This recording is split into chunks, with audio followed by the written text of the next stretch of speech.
I wish I had been born free. I wish I didn't have to sit in the back of the church or live in a separate section of town. Now, I don't blame Dr. Bard or any of the others, because we're all brothers in Christ after all. But I tell you, my life, it could have been different. It could have been different. I wish it had been. William J.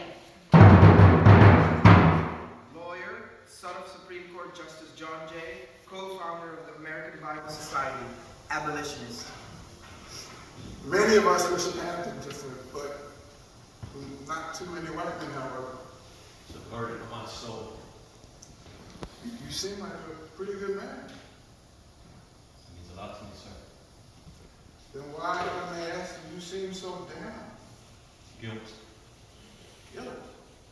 Alas, yes. Well, I'm sorry, Mr. J, is it? I'm afraid the afterlife doesn't leave us much time for such guilt. So if you excuse me, I've heard it all before. Joy and peace of a clear conscience. I could only hope for such a freedom. It's true you cannot live a life without regrets, but mine are manifold. Though I had a good life, I'm haunted by the possibility that all of my efforts and those of my family were in vain. As you've just heard, my name is William J. I'm son of that famous founding father, John Jay. Though my father did have his struggles during the Revolution, I missed all of that being born later on in 1789. I was brought up in a world of splendor and privilege, but not one of contentment. You see, father was a devout, a restless man. While mother taught us levity, he taught us faith and responsibility for our fellow and a willingness to upset the status quo. As an example, instead of sending me to his alma mater of Columbia for college, he sent me to Yale because of their religious rigor. And don't get me wrong, I embraced the faith of our church. So much so that years later, my own household paused 3 times a day. And more so when Father discussed justice for all men. He meant it.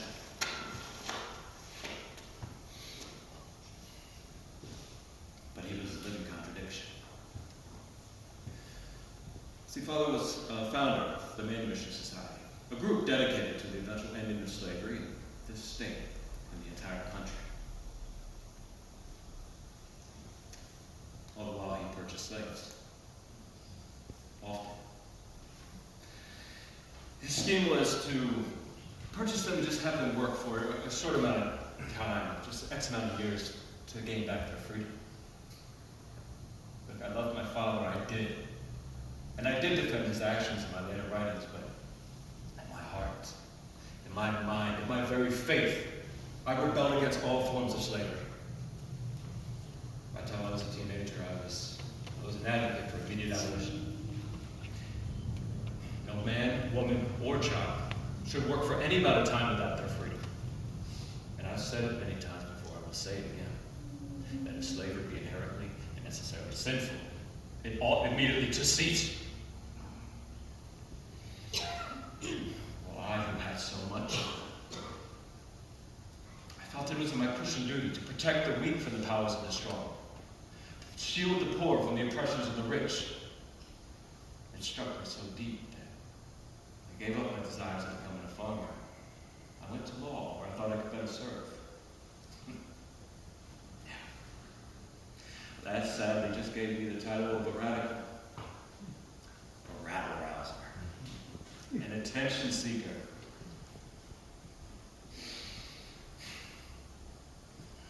It's true.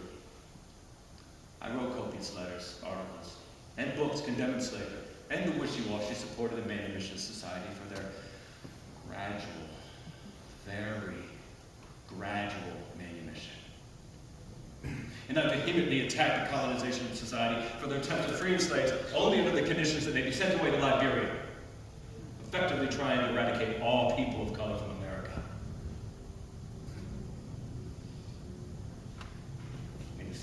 wasn't invited to too many parties. But more so was the article that was published and written to attack me and my efforts. 9/10 of the horrors of slavery are imaginary. Your efforts are unconstitutional. You emancipationists are reckless incendiaries seeking to dissolve the Union. Your efforts are unconstitutional. Eventually, I was removed from my judgeship in Westchester County because I was too political. The church rejected my resolutions at the diocesan convention to end its support of slavery.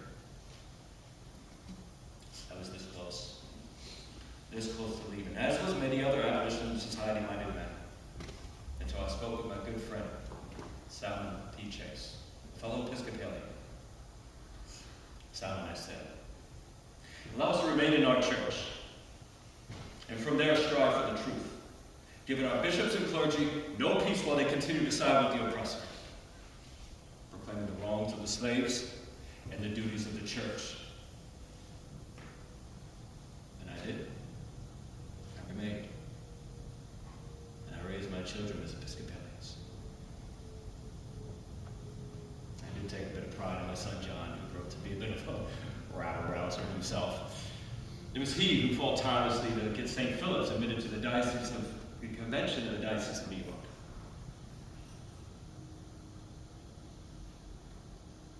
But even for all that, all of my hard work, I was still not able to put an immediate end to slavery. I was not able to stop the colonization society. I was not able to stop the atrocious act of selling enslaved people to plantations in the South, or the kidnapping of free black people into slavery. Worse, I was not able to convince my fellow Episcopalians that all of God's children should be treated with the dignity and respect of brothers and sisters.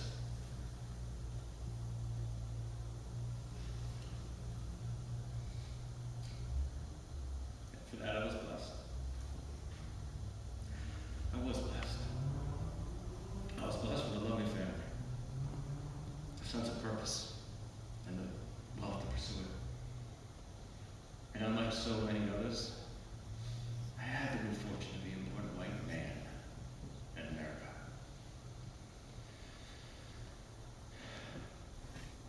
I suppose one of my most personal, long-lasting blessings came after my death. My friend Frederick Douglass gave a eulogy for me. It was 25 pages long, but it wasn't that touched me. It was the conclusion.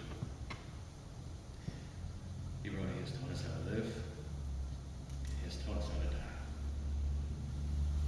And how can I but regret I cannot accomplish more? I pray regularly that we forgive him for my failures." You have a lot of regrets, my friend. James Brown, once known as Anthony Chase, formerly enslaved, master gardener, registered voter. Yes, regrets. I have quite a few. My life never about the time of regrets. Not as an enslaved man or free. I'm glad that you were giving me freedom. Oh no, I wasn't given it. I took it. Oh, Yes. great. Say more. Perhaps you should take yours too. Let me tell you about it. You see, a lot of people talk about the American dream.